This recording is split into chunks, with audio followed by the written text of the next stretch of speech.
জয় যিশু। আজকের একটা বাক্য থেকে আমি পাঠ করছি। উপদেশক তার 11 অধ্যায় 9 এবং 10 পদ লেখা রয়েছে এই রকম: যৌবনকালে ঈশ্বরের প্রতি মন দিতে হবে।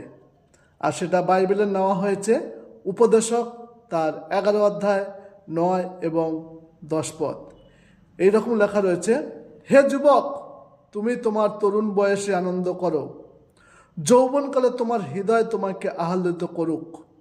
তুমি তোমার মনোগত পথসমূহ ও তোমার চক্ষুর দৃষ্টিতে চলো, কিন্তু জানিও ঈশ্বর এই সকল ধরিয়া তোমাকে বিচারে আনিবেন।